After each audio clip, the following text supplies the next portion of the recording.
మీ కుటుంబ ప్రగతి, మీ ఆధ్యాత్మిక ఎదుగుదల అలా ఆగిపోవడానికి కారణం ఏంటో తెలుసా? ఏదో తిరుగుబాటు స్వభావం. ప్రగతి పదంలో దూసుకు వెళ్ళాల్సిన ప్రజలు అక్కడ ఆగిపోయారు. మీ సమయం వృధా.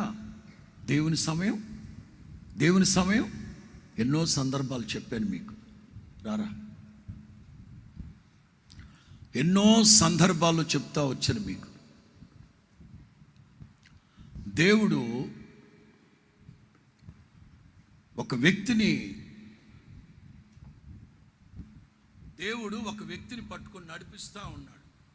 అప్పటికే ఒక 7 అడుగులు నడుచుకుంటూ వచ్చారు.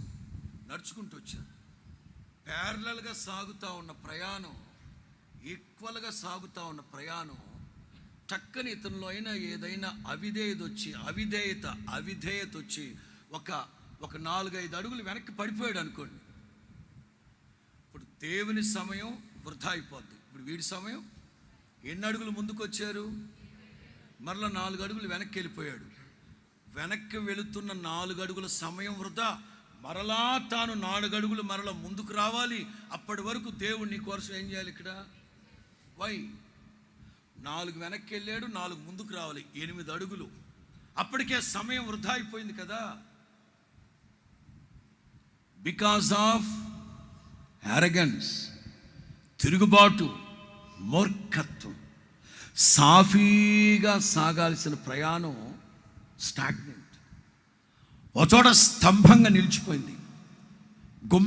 స్తంభనంగా ఆగిపోయింది. అక్కడ ఇశ్రాయేలీయులందరికీ పని బాట లేకుండా మౌనంగా ఉండిపోయారు. కారణం ఒక్క వ్యక్తి.